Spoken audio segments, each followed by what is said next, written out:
आज हम 3 विषयों पर चर्चा करेंगे। पहला जो चर्चा होगा महाराष्ट्र की राजनीति की। अब क्या होगा अजीत पवार का, शरद पवार के ऐलान के मायने क्या है और क्या सुप्रिया सुले ही होगी भविष्य की असली बारिश। दूसरा चर्चा जो होगा लाइटिंग से जगमगाया आरजेडी कार्यालय, क्योंकि 34 किलो का केक काटेंगे बिहार के पूर्व मुख्यमंत्री लालू प्रसाद यादव, क्योंकि उनका 76वां जन्मदिन है और इस पर क्या है खास तैयारी, इसको भी जानेंगे। और तीसरा और अंतिम जो खबर होगी कि क्या है मौसम का मिजाज और कब और कहां मिलेगा निजात।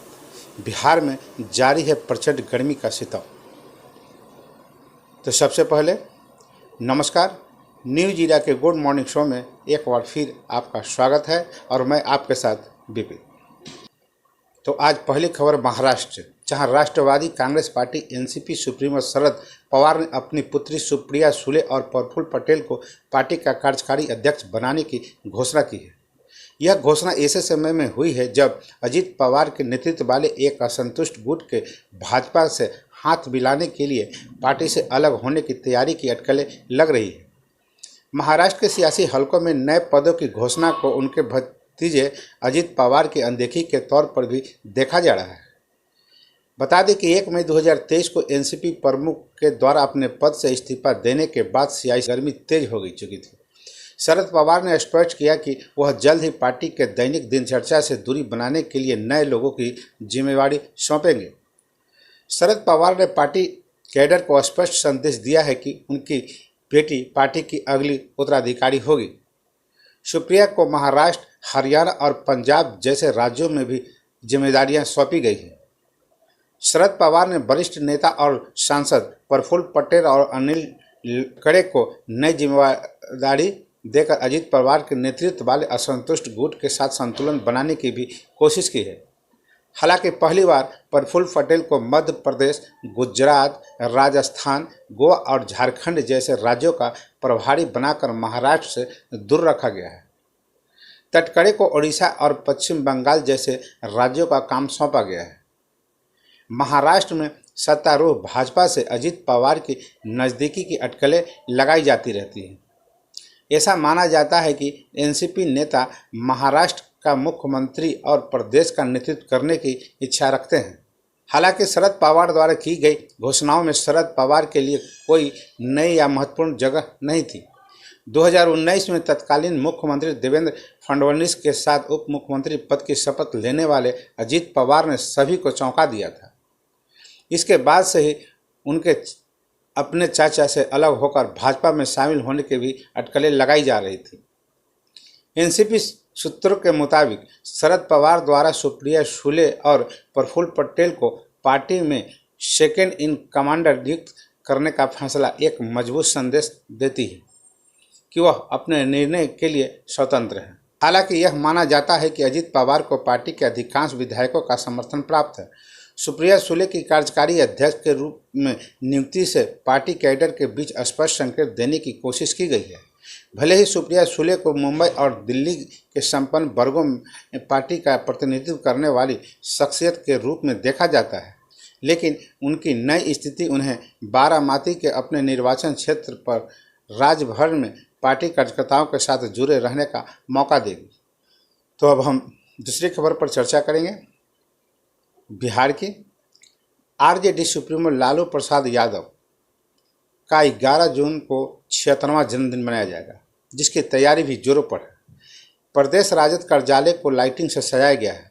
पार्टी कार्यालय के बाहर विशेष बैनर भी लगाया जा रहा है।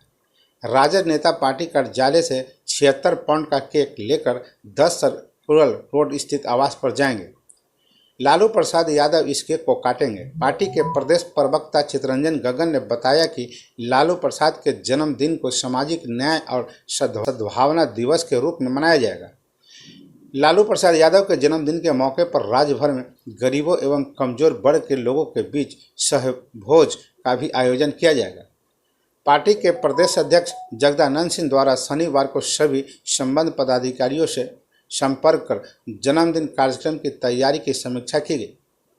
राजद प्रवक्ता ने बताया कि बिहार ही नहीं बल्कि देश के अन्य प्रदेशों में भी राष्ट्रीय अध्यक्ष के जन्मदिन को सामाजिक न्याय और सद्भावना दिवस के रूप में मनाया जाएगा।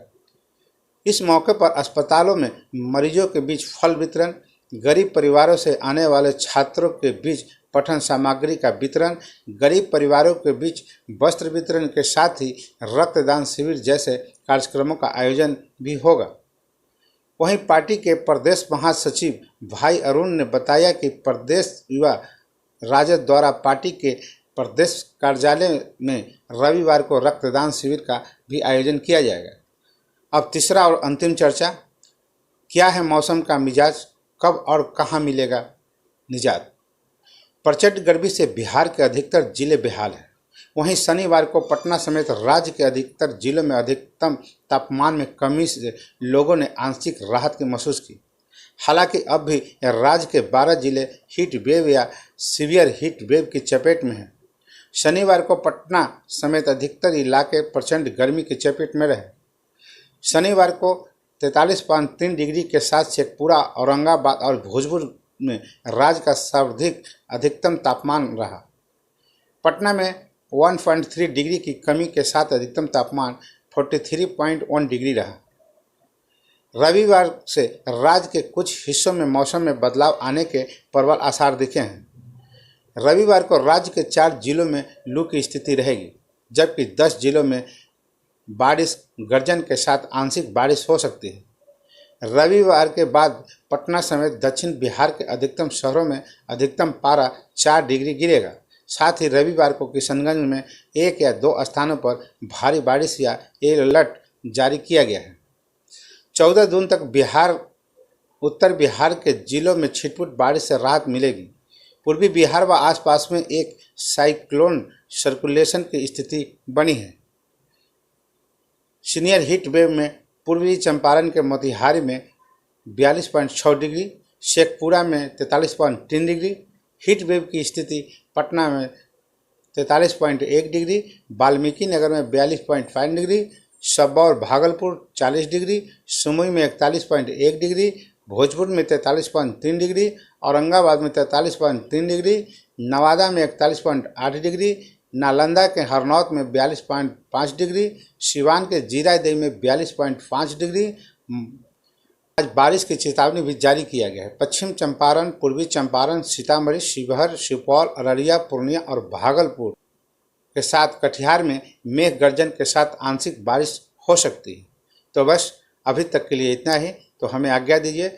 नमस्कार, आपका दिन शुभ हो।